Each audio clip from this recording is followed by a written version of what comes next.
Hello नमस्कार good evening friend. मैं ज्योति self study academy पर आपका हार्दिक स्वागत करती हूँ।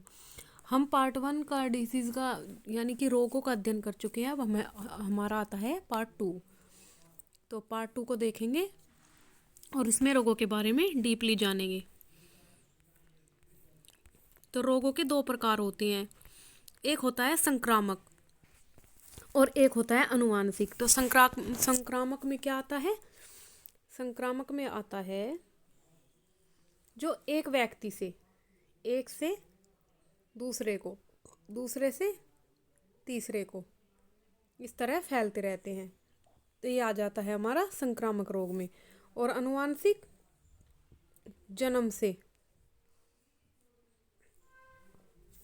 जन्म के साथ जो हमें मिलते हैं अनुवांशिक, या एक पीढ़ी से दूसरी पीढ़ी में हस्तांतरित होते रहते हैं, वे सब अनुवांशिक में आ जाते हैं। अब हम सबसे पहले जानेंगे संक्रामक रोग और रोगों के जनक के बारे में। Some man disease and their question agents. ठीक है, तो अब देख लेंगे हम रोग और रोगों के जनक।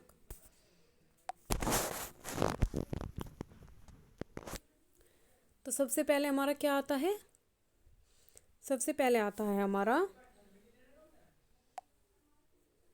हेल्थी मंस, यानी कि यह हमारा 6 प्रकार के रोग होते हैं जिसके बारे में हम जानेंगे। सबसे पहले हम हेल्थी मंस जानते हैं। हेल्थी मंस में हमारा क्या क्या आ जाता है? 6 प्रकार के आ जाते हैं। 6 प्रकार में आ जाता है हमारा एस्कारियासिस, सेकंड आ जाता है हमारा फाइलेरियासिस आ जाता है सेकंड, जिसके कारक का नाम होता है वुचेरिया। और ये कैसे फैलेगा ये? मच्छर के काटने से फैलेगा। ठीक है। और थर्ड आ जाता है हुकवर्म। हुकवर्म हमारा जो कारक होता है इसका होता है एनकाइलोस्टोमा नेकेटर, और यह फैलता है लार्वा द्वारा। त्वचा के अंदर चला जाता है लार्वा उससे। फिर नेक्स्ट आता है हमारा सिस्टोसोमियासिस। यह इसका कारक होता है सिस्टोसोमा।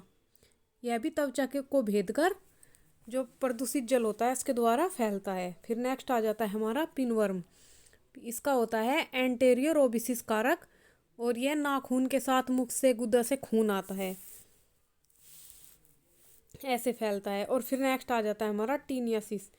इसका हो जाएगा कारक टीनिया।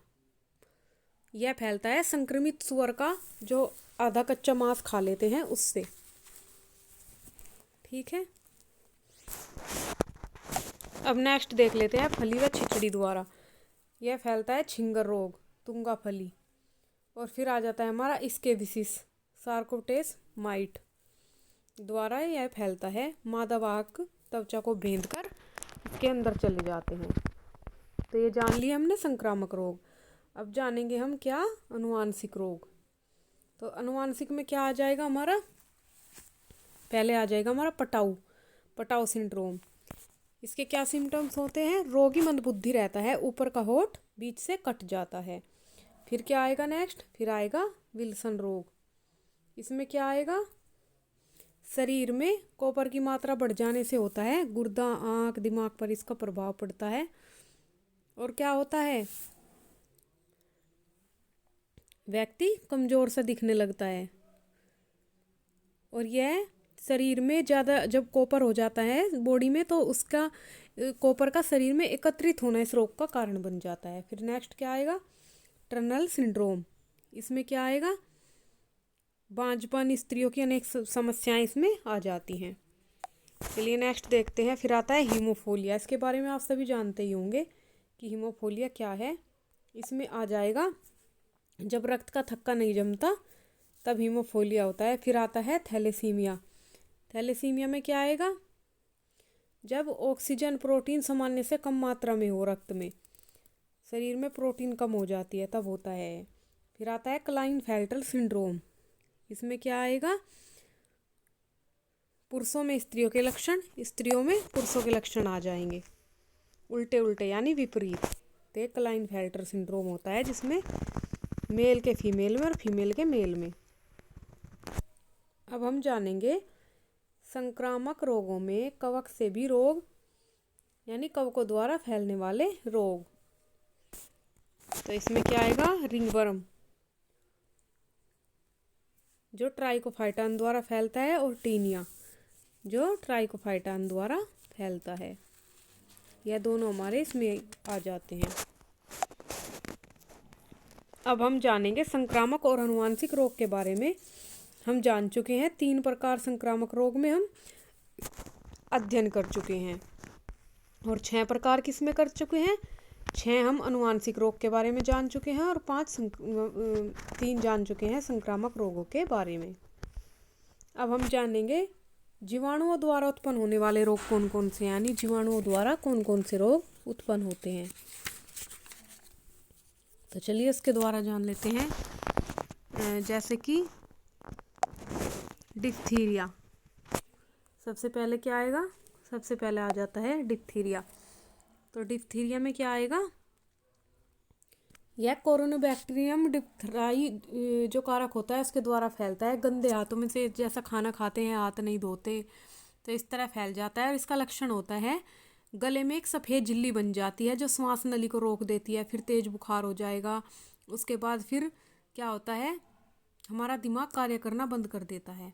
और इससे बचने के लिए हमें साबुन से हाथ धोने चाहिए, साफ बर्तनों में खाना चाहिए, वैक्सीन लगवानी चाहिए और सफाई का पूरा ध्यान रखना चाहिए। फिर नेक्स्ट आ जाता है हमारा टाइफाइड। यह कैसे फैलता है, साल्मोनेला टाइफी के द्वारा फैलता है और खाने की वस्तु के द्वारा फैलता है। और इसका इफेक्ट ये होता है कि आंत की दीवार को कमज़ोर कर देता है, बुखार कमजोरी आ जाती है और बुखार कई बार आता रहता है, यानी कि लंबे समय तक चलता है। लीवर में इसके बैक्टीरिया जिंदा रहते हैं, अब इसका वायरस जिंदा रहता है। और इसका भी बचाव यही है कि साफ़ सफाई का ध्यान रखें। क्लोरोमाइसिटीन की गोली और कैप्सूल इसमें दिए जाते हैं। फिर नेक्स्ट आ जाता है कोड। यह फैलता है माइकोबैक्टीरियम लेप्री के द्वारा और लंबे समय तक अगर हम किसी ऐसे रोगी के संपर्क में रहते हैं तब यह फैल जाता है। इसमें त्वचा पर सफ़ेद सफ़ेद से धब्बे हो जाते हैं, उंगलियां खराब हो जाती हैं, फोड़े फुंसी हो जाते हैं, पानी सा बहने लगता है और खुजली होती है। ऐसे रोगी से बचने का बस एक ही उपाय है कि उसको अलग रखना चाहिए। फिर आता है हैजा। हैजे के बारे में जान लेंगे कि हैजे में क्या है। यह फैलता है विब्रियो कालेरी के द्वारा और खाने की वस्तुओं से फैलता है। अतिसार, दस्त, उल्टी, ऐंठन इसमें होती है, उसके द्वारा यह फैलता है। इसमें भी हमें साफ सफाई का ध्यान रखना चाहिए। फिर होता है हमारा टीटनेस। यह कैसे फैलता है, क्लाइस्ट्रीडियम टेटनी बैसिलस टेटनी द्वारा फैलता है। जंग लगी लोहे की वस्तुओं से, चोट, रगड़, घोड़े और गाय आदि के गोबर से भी फैल जाता है। और इसमें क्या होता है, गर्दन अकड़ जाती है, जबड़े की पेशियां कट जाती है और रोगी मर जाता है। इसके टीके लगते हैं, तो इसलिए इसके टीके लगवाने चाहिए। फिर आता है प्लेग रोग। यह फैलता है बैसिलस फेस्टिक कारक के द्वारा। चूहे, गिलहरी, पिस्सू आदि के द्वारा फैलता है। इसमें तेज बुखार हो जाता है, बगल में, जांग में गिल्टी निकल आती है, रोगी की मृत्यु हो जाती है। इसमें हमें चूहों को नष्ट करना चाहिए, पिस्सों को भी मारना चाहिए, इसके भी टीके लगते हैं। फिर नेक्स्ट आ जाता है हमारा तपेदिक। तपेदिक में क्या होता है, यह फैलता है माइकोबैक्टीरियम ट्यूबरकुलोसिस के द्वारा। इसी में क्या होता है, वायु के द्वारा यह फैलता है और शरीर के बहुत सारे ऊतक खराब हो जाते हैं। फेफड़े सबसे ज़्यादा इफेक्ट होते हैं। इसमें बुखार, खांसी, मलगम, थूक के साथ खून भी आ जाता है। ये इसके लक्षण है और उसके लिए ताज़ी हवा में रहना चाहिए। और इसका टीका लगता है BCG का, वह समय से लगवा लेना चाहिए। अब देखेंगे जीवाणुओं द्वारा रोग हमने देख लिए, पढ़ लिए, समझ लिए।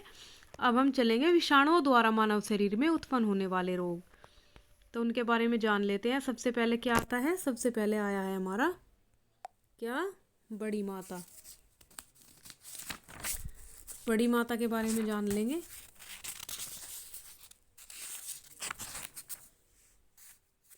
यह फैलती है कैसे, वेरिसोला वायरस से और इसमें क्या होता है, त्वचा पर दाने निकल आते हैं। फिर आता है छोटी माता। यह कैसे फैलती है, पॉक्सो वायरस इसे फैलाता है। इसमें भी शरीर पर छोटे छोटे दाने निकल आते हैं। फिर आता है पोलियो। यह भी पोलियो वायरस से फैलता है, तंत्रिका तंत्र को प्रभावित करता है और इसमें हाथ पैर में लकवा मार जाता है, मांसपेशियां सिकुड़ जाती हैं। फिर आता है साधारण जुखाम। यह कैसे फैलता है? राइनो वायरस के द्वारा फैलता है और श्वसन तंत्र को प्रभावित करता है। इसमें बुखार, जुखाम, खांसी, ये सारी चीज़ें हो जाती हैं। फिर आता है हमारा पीत ज्वर। इसमें क्या होता है? यह पीत ज्वर वायरस के द्वारा फैलता है, तंत्रिका तंत्र को इफेक्ट करता है और इसमें बहुत तेज बुखार हो जाता है और सारे शरीर में दर्द सा रहता है। फिर नेक्स्ट आता है चेचक। यह कैसे फैलता है? यह फैलता है मीजल्स वायरस के द्वारा और हाथ पैर चेहरे को प्रभावित करता है, फफोले पड़ जाते हैं, बुखार हो जाता है, बेचैनी हो जाती है। फिर क्या आता है? फिर आता है गलसुआं। यह मम्पस वायरस के द्वारा फैलता है और लार ग्रंथियों को प्रभावित करता है। लार ग्रंथि जो होती हैं उनमें सूजन आ जाती है, दर्द होता है, बेहोशी हो जाती है, रोगी को बेचैन रहने लगता है। और नेक्स्ट आता है हमारा आँख उठना। जब आँख मोटी मोटी सी सूज कर हो जाती है ना, कई बार आपने देखा होगा, तो वह वायरस और बैक्टीरिया दोनों के द्वारा होती हैं। इसमें आंखें लाल हो जाती हैं और पानी बहने लगता है। फिर आता है पीलिया। पीलिया में क्या आएगा? यह फैलता है हेपेटाइटिस वायरस के द्वारा और लीवर को इफेक्ट करता है। इसमें बहुत ज़्यादा कमजोरी आ जाती है, भूख कम लगती है, रोगी पीला पीला सा लगता है। और फिर आता है डेंगू बुखार। यह फैलता है फ्लेवी वायरस के द्वारा। यह तंत्रिका तंत्र को इफेक्ट करता है। इसमें तेज बेचैनी हो जाती है और उल्टी लगती है, तेज बुखार हो जाता है और प्लेट्स गिर जाती हैं। तो जीवाणुओं के बारे में जान लिया, विषाणुओं द्वारा उत्पन्न रोगों के बारे में जान लिया। अब हम जानेंगे मनुष्य में प्रोटोजोआ द्वारा उत्पन्न कौन से रोग होते हैं। तो ये हुए हमारे रोग के नाम और फिर हुए हमारे परजीवी। तो सबसे पहले हम क्या जानेंगे? सबसे पहले हम जानेंगे दस्त के बारे में कि दस्त क्या है। ठीक है, यह ट्राइकोमोनास हेमिनस द्वारा फैलता है और बड़ी आंत को इफेक्ट करता है। बड़ी आंत में सूजन, दर्द आ जाती है। फिर नेक्स्ट आता है हमारा पायरिया। पायरिया एंट अमीबा जिंजेवेलिस द्वारा फैलता है। दांतों की जड़ों, मसूड़ों को इफेक्ट करता है। दांतों में खून निकलना, बदबू आना आदि इसके लक्षण होते हैं। फिर नेक्स्ट क्या आता है हमारा? नेक्स्ट आता है कालाजार। इसमें क्या होगा? कालाजार में होगा लीशमैनिया डोनोवानी द्वारा फैलता है और रुधिर को यानी कि खून को इफेक्ट करता है और लीवर में सूजन आ जाती है। फिर आता है मलेरिया। यह प्लाज्मोडियम द्वारा फैलता है और यह खून को इफेक्ट, लाल रक्त जो होता है हमारा, उसको इफेक्ट करता है और तेज बुखार, सिर दर्द, कमर दर्द, हड्डियों में दर्द इसमें हो जाता है। फिर आता है सुजाक श्वेत प्रदर। यह लिस्मेनिया वैजिनलिस द्वारा फैलता है। मूत्र मार्ग इससे प्रभावित होता है, मूत्र में जलन, दर्द आदि इसमें हो जाता है। फिर आता है हमारा अतिसार। नेक्स्ट आएगा अतिसार। यह कैसे फैलता है? जियार्डिया लैम्बेलिया द्वारा फैलता है और इसमें आंत का जो अगला भाग होता है वो इफेक्ट होता है, दस्त होते हैं, सिर दर्द हो जाता है। और फिर आएगा हमारा एम्बियासिस दस्त।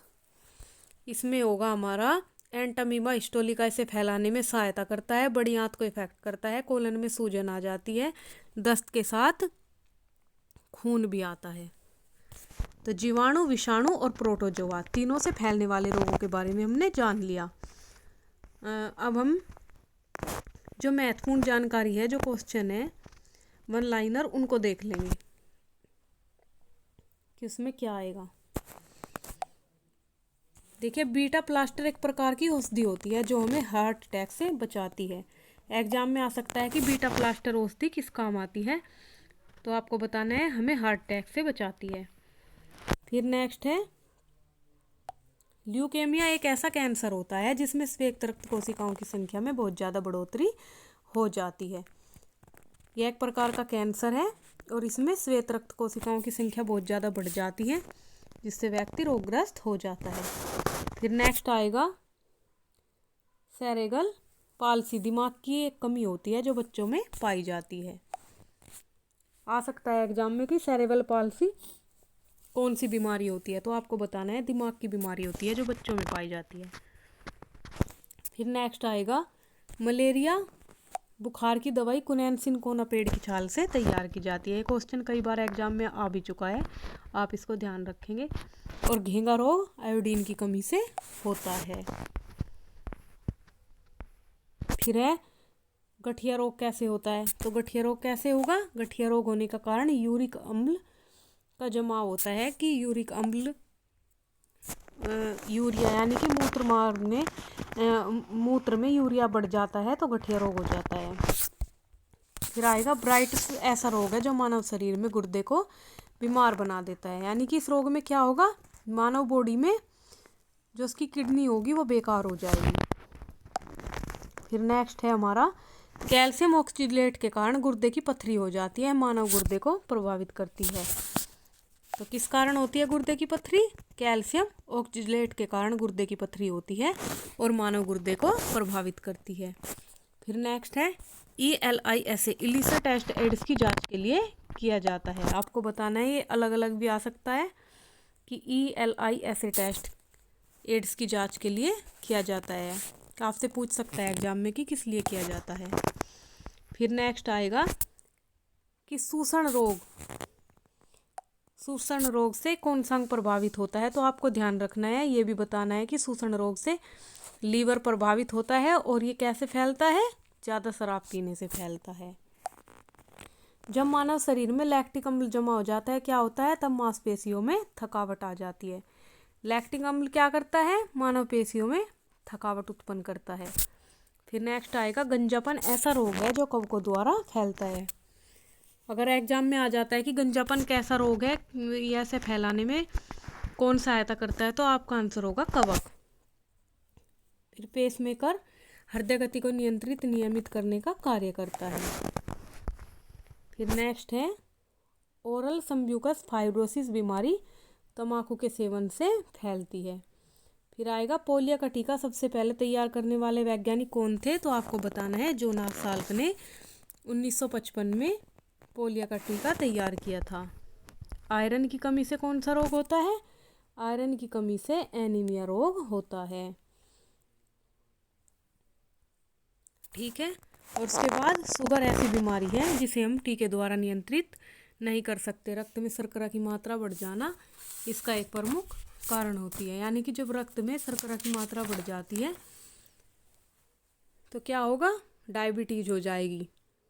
तो आज के लिए इतना ही। सारे रोग, उनके जीवाणु, विषाणु, प्रोटोजोआ सब कंप्लीट हुए, सबके बारे में आप जान चुके हैं। आई होप आपको समझ आया होगा। अगर कोई भी परेशानी है तो आप कमेंट बॉक्स में कमेंट कर सकते हैं। वीडियो को लाइक और शेयर करना ना भूलें, चैनल को सब्सक्राइब करें। आज के लिए इतना ही। धन्यवाद। जय हिंद।